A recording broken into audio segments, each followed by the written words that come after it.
Second semester के इस unit 4 के पार्ट 2 में आप सभी का स्वागत है। और इसके साथ ही आपका सेकेंड सेमेस्टर का जो को करिकुलर कोर्स है वो कंप्लीट होगा। बहुत इम्पोर्टेंट यूनिट है और इसको आप सभी को अच्छी तरीके से समझना चाहिए।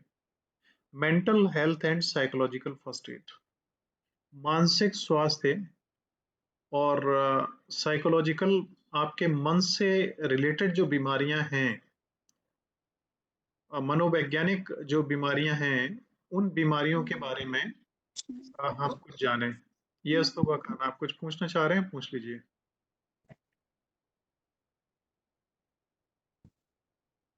कुछ पूछना है बताइए, माइक्रोफोन ऑन करिए और पूछ लीजिए आप।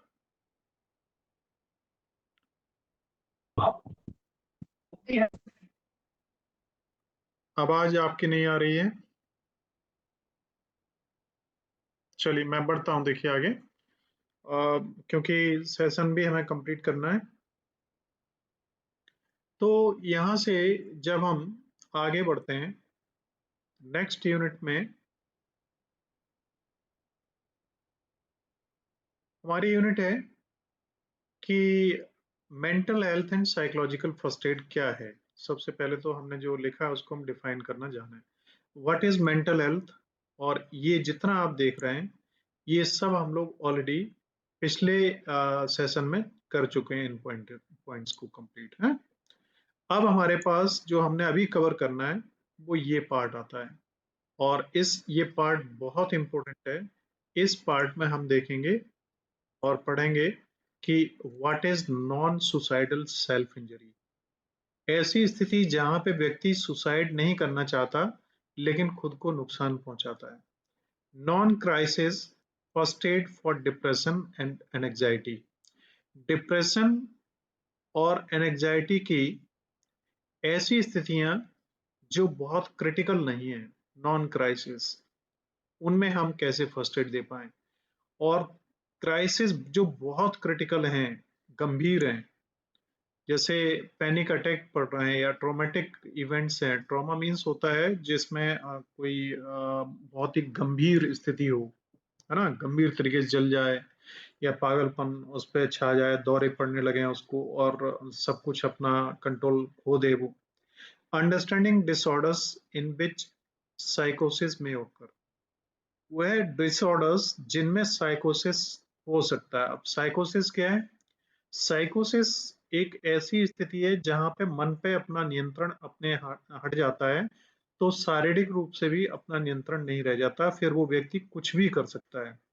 खुद की जान भी ले सकता है, दूसरे लोगों को भी मार सकता है, या वो कुछ भी कर सकता है, विदा पूरी तरीके से अनकंट्रोल्ड हो जाता है। और crisis first aid for acute साइकोसिस। एक क्रोनिक होता है और एक एक्यूट होता है। दो शब्द आप लोगों ने पढ़े हैं ना, आप लोग को इन शब्दों को जानना चाहिए। एक्यूट मीन्स होता है जो बहुत तेजी से आते हैं, बहुत थोड़े समय में होते हैं। और जो क्रोनिक है वो बहुत पुराने समय से, लंबे समय से कोई बीमारी अगर होती है तो उसको हम क्रोनिक कहते हैं, अदरवाइज उसको हम एक्यूट कहते हैं। इन चीजों को समझ के चलिए। नेक्स्ट स्लाइड में हम पढ़ते हैं, तो देखिए, using mental health first aid. अब मेंटल मेंटल हेल्थ जो फर्स्ट एड है वो क्या है, उसको हम किस तरीके से प्रॉपरली डिफाइन करेंगे। तो देखिए, मेंटल हेल्थ फर्स्ट एड, जिसको MHFA भविष्य में कहा जाएगा, इसमें क्या है कि किस तरीके से कोई बंदा जिसने इसकी ट्रेनिंग ली है वो तमाम ऐसे मेंटल इश्यूज खड़े होते हैं, तो ऐसे में वो विक्टिम को, जो प्रभावित है, उसको किस तरीके से रिलीफ पहुंचा सकता है, वो इसके अंतर्गत आता है। ठीक है, इसमें हम देखेंगे और समझेंगे कि कैसे हम पता लगाएं कि जो सामने वाला बंदा है वो मेंटल डिसऑर्डर से पीड़ित है। इसके लिए आपको क्या करना पड़ेगा, उसके सिम्टम्स को देखना होगा। और उसके सिम्टम्स में क्या क्या हुआ, डिसऑर्डर्स होंगे। और किस किस चीजें डिसऑर्डर्स होंगे? डिप्रेशन, अवसाद, एंजाइटी, चिंता, साइकोसिस जिसमें सिजोफ्रेनिया से लेके और ये बाइपोलर डिसऑर्डर्स तक आते हैं, और substance use disorders. Substance use disorders क्या होता है? जैसे कोई व्यक्ति शराब पीता है, या भांग खाता है, या अफीम लेता है, या इसी तरीके की कोई भी चीजें, सब्सटेंस कोई चीज है जिसको वो कंज्यूम करता है, तो ऐसे डिसऑर्डर्स इसके अंतर्गत आते हैं। ठीक है ना? अप्रोच विद एम्पैथी, ऐसा अगर कोई व्यक्ति आपको मिलता है जिसमें ऐसे कोई साइन है जो मेंटली डिस्टर्ब आपको लग रहा है, तो आप उसको जब अप्रोच करें तो ध्यान रखें आप उसके साथ में दयालु हों। ठीक है? किसी भी तरीके से उसको आप गलत न ठहराएं और किसी भी तरीके का कोई जजमेंट न दें। आप ये ना समझ लें कि आप वहां पे अपने आप को सुपीरियर शो करने के लिए उसको कहें साले तेरे साथ तो यही होना चाहिए था, तूने जो कुछ किया वो ठीक है, और तेरे वो सजा मिली वो मिलनी चाहिए। अभी वो अपने मेंटल कंट्रोल स्टेट में नहीं है, and you are the person from which who he is suffering from any type of attack, that is mental disorder. He is expecting to have your empathy. आपसे आशा रखता है कि आप उसको किसी तरीके से सांत्वना दें, जबकि आप जजमेंटल बन जाएं, चाहे वो गलत हो, फिर भी आप उसे कोई फाइनल निर्णय न दें कि आप गलत हैं।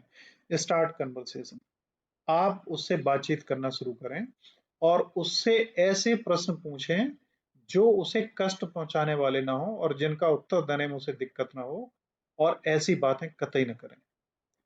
और आप उससे वही प्रश्न पूछें जो उसके लिए कंफर्टेबल हो। तीसरी चौथी सबसे इंपॉर्टेंट चीज है, लिसन एक्टिवली।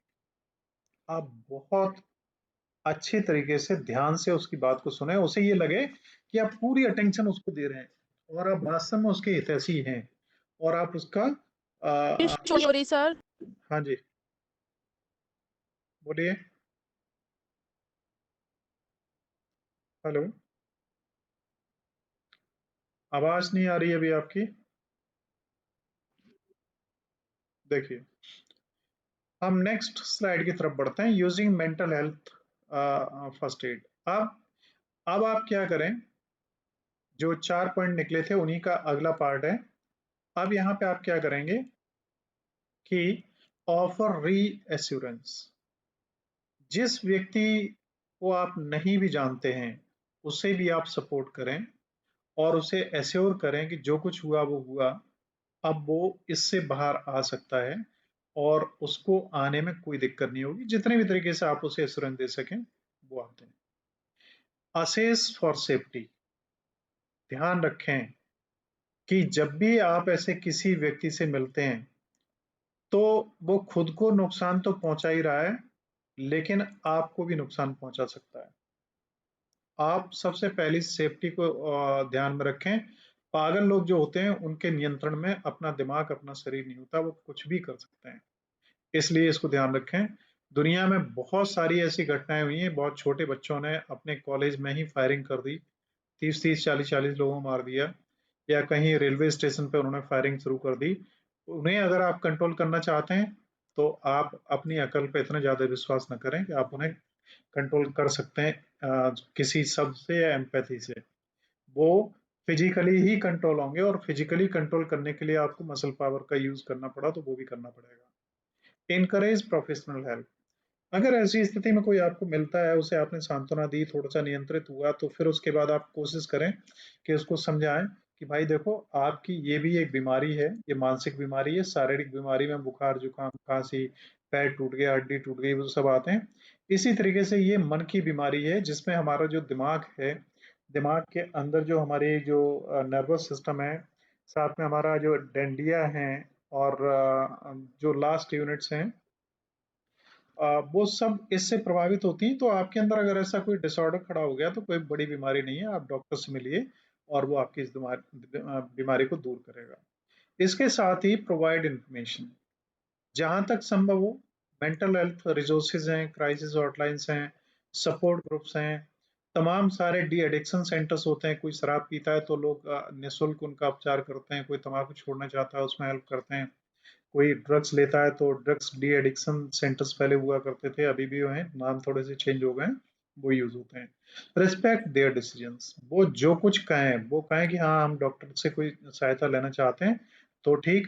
अगर वो कहता है कि नहीं हमें कोई ऐसी सहायता नहीं चाहिए और हम जो है हम ठीक है और हमें कोई मानसिक बीमारी नहीं है, तुम अपना रास्ता देखो, तो चुपचाप तसल्ली से उसे जो भी दे सकते हो सांत्वना दो, उसे ज्यादा वो मत करो। Self care,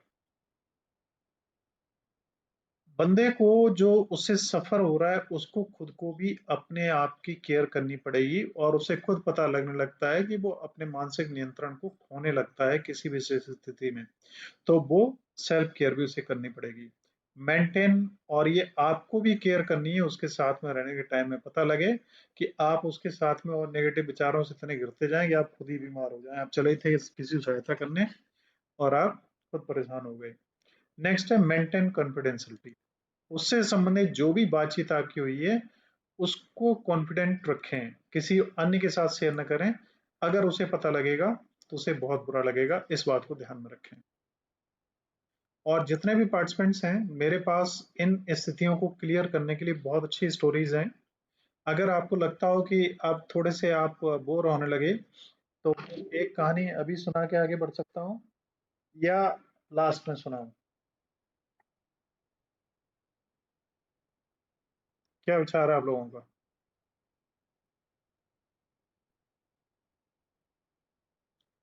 mono yes sir का मतलब मैं क्या समझूं, अभी या बाद में?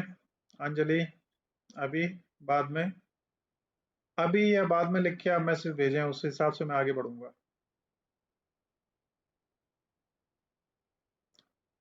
कोई मैसेज नहीं, इसका मतलब आप सभी सो रहे हो या खाना खा रहे हो और हमें जबरदस्ती आपको सुनना पड़ रहा है, इसलिए आपने माइक्रोफोन शायद हो सकता है म्यूट भी कर दिए हो और मोबाइल एक्टिव हो, इसमें आप जुड़े हुए शो हो रहे हैं। आवाज नहीं आ रही है खुशी दिवाकर, और लोग सुन पा रहे हैं?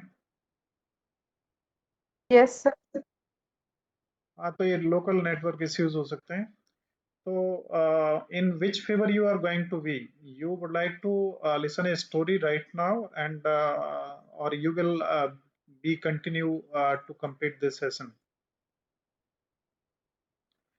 I hope कि किसी भी तरीके से आपकी पढ़ाई में कहीं पे भी बोर्डम नहीं आनी चाहिए, उबाऊ नहीं आना चाहिए। अगर किसी बात से आपको नींद आने लगे, आपको दिक्कत महसूस होने लगे, तो वो पढ़ाई तो कम से कम नहीं हो सकती। आपको जबरदस्ती किसी टीचर को झेलना हो तो ये जरूर हो सकता है। आपके आंसर भी नहीं कोई आ रहे हैं कि मैं आगे क्या करूं, तो क्या इस सेशन को ही मैं खत्म कर दूं यहीं?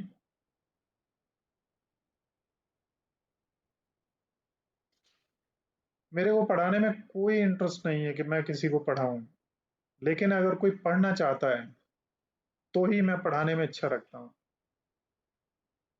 आप में से दो में से एक डिसीजन आपको लेना है कि अभी आपको आगे बढ़ना है या स्टोरी सुननी है।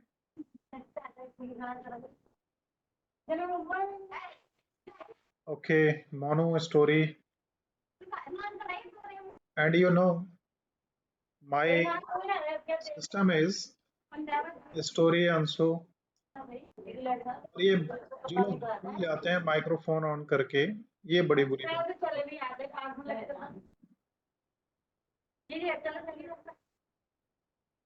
यस, मैंने म्यूट कर दिया सभी को। तो फलक, आप सभी लोग एक स्टोरी सुनना चाह रहे हैं, चलिए मैं एक अच्छी स्टोरी आपको सुनाता हूँ। होता क्या है कि एक बहुत अच्छी और इंस्पिरेटिव स्टोरी है जिसे आप सुनिए। और आप जानते हैं कि चाहे वो, मैंने पिछला चैप्टर कवर किया था उसमें बेसिक क्या था, बेसिक सेक्स एजुकेशन था शायद टॉपिक का नाम, है ना? Yes, sir.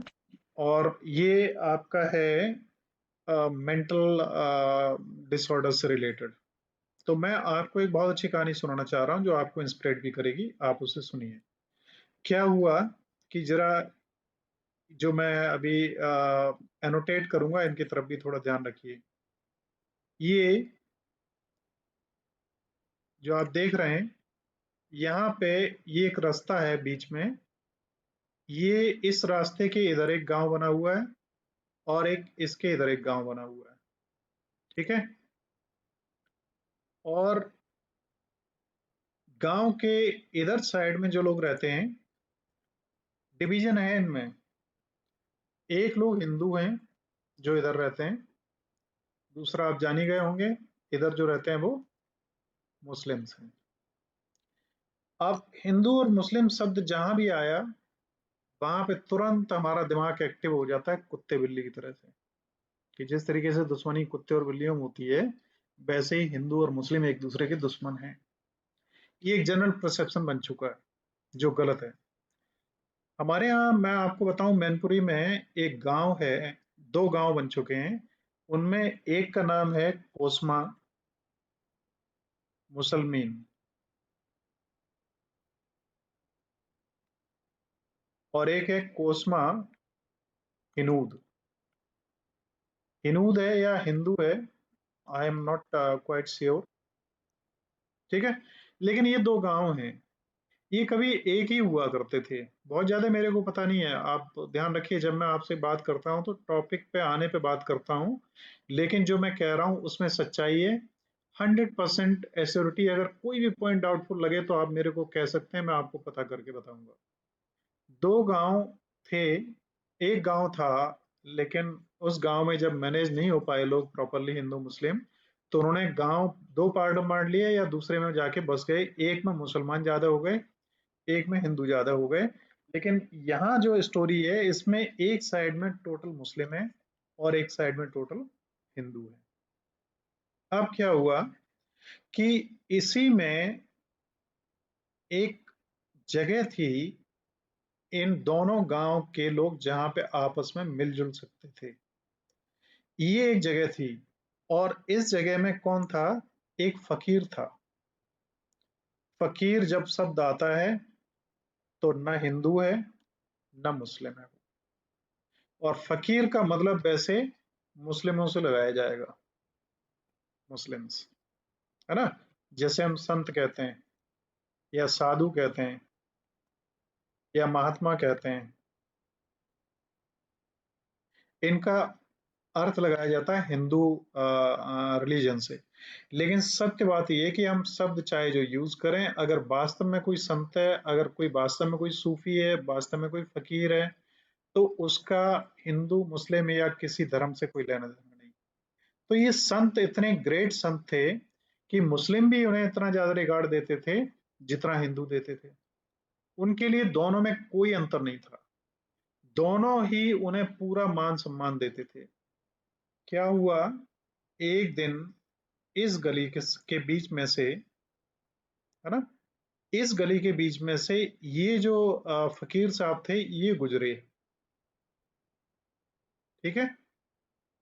और जैसा मैंने बताया, जो जितने ज्यादा गंभीर लोग होते हैं, जितने ज्यादा जीनियस लोग होते हैं, वो उतना ही कम बोलते हैं। उनका एक एक शब्द बहुत मायने रखता है, बहुत मायने रखता है। अगर वो हाथ भी उठाते हैं तो उसके मायने बहुत होते हैं। और आम तौर पर वो छोटी मोटी बातों में कुछ बात बोलते ही नहीं। इस गली से निकले और इधर हिंदू थे, इधर मुसलमान थे। इन दोनों ने उन्हें संत को, उन्हें फकीर को देखा, और उन्होंने देखा कि फकीर की आंखों में आंसू है। क्या है? क्या है? आसूस। आपको जगाना भी जरूरत है कि पता लगे स्टोरी सुनते सुनते आप लोग सो जाएं, है ना। आंसू क्या कहते हैं इंग्लिश में?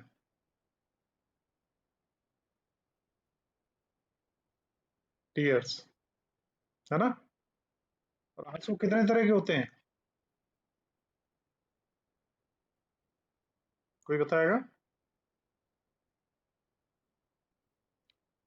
देखिए, my object is not to teach you, my object is just to shake you up so that you may become self aware. Yes, Kajal ने बताया दो तरीके के हैं।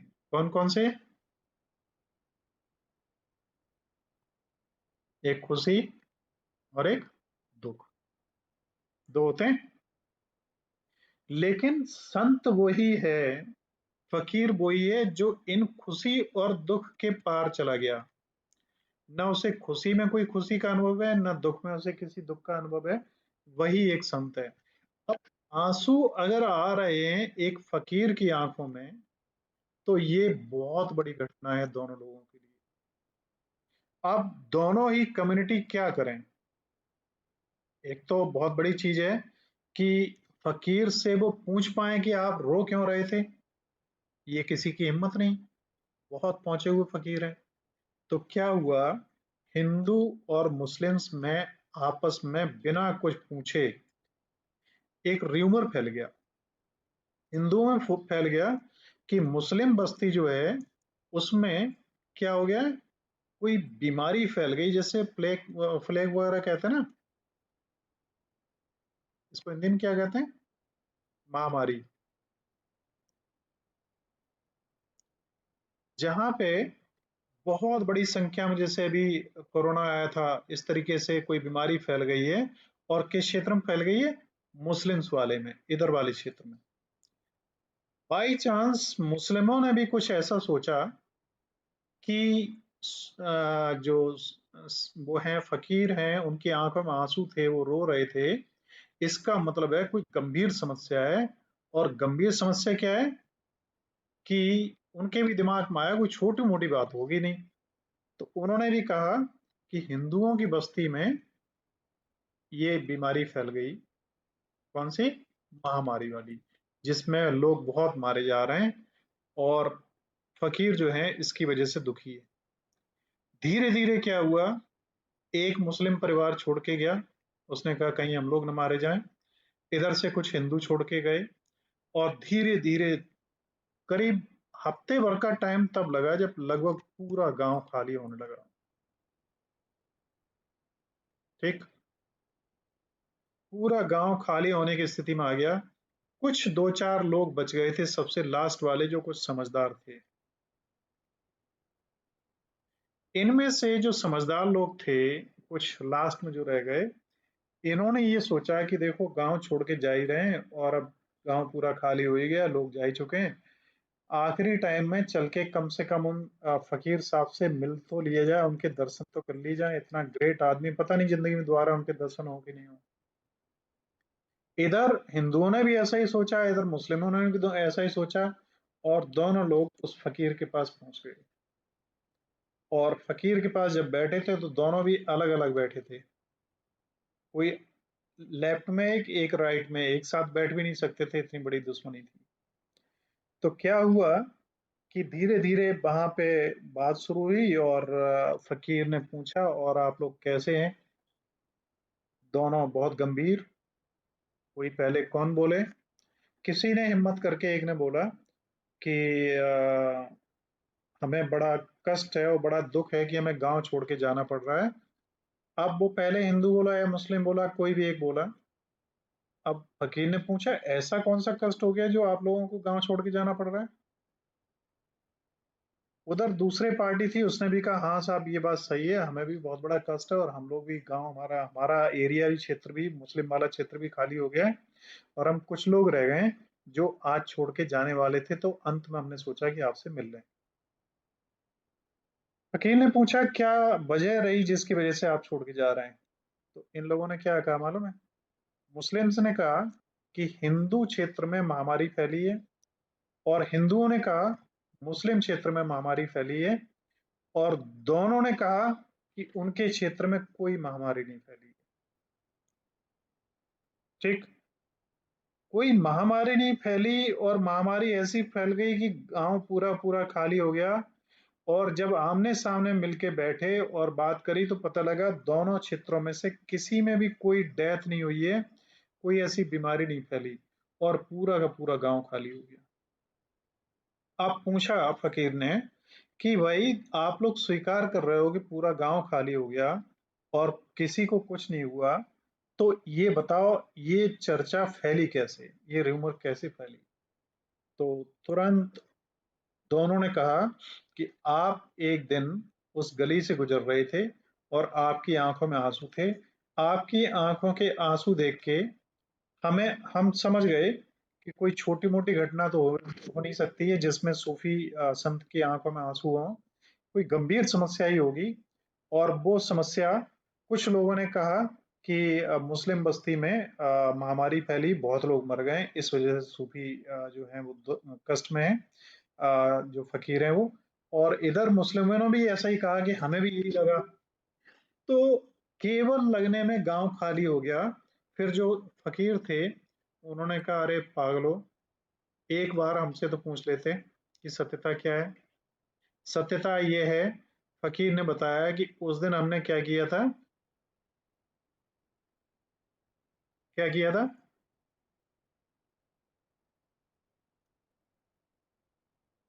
क्या किया था?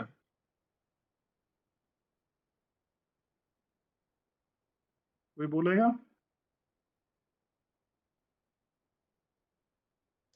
इतने लोगों में से कोई आप सुन पा रहे हैं कि नहीं?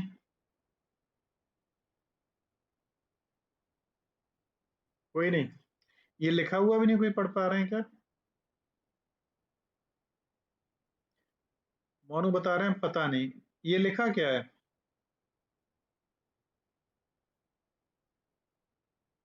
ये पढ़ पाओगे कोई कि नहीं? मैं क्लास को यहीं खत्म करता हूँ, आज पढ़ने जैसा माहौल है नहीं, हमें लग रहा है ना? और ऐसी स्थितियों में मैं कभी पढ़ाता नहीं। और मेरे कुछ सिद्धांत और हैं, अगर मेरे को पढ़ाना अच्छा न लगे तो मैं खुद पढ़ाई छोड़ देता हूँ। और मेरे लिए ये इम्पोर्टेंट भी नहीं है कि मैं आपकी क्लासेस को आगे भी कंटिन्यू रखूं। क्लासेस में और किसी को भी असाइन कर सकता हूँ, टीचर्स हमारे पास और भी बहुत सारे हैं,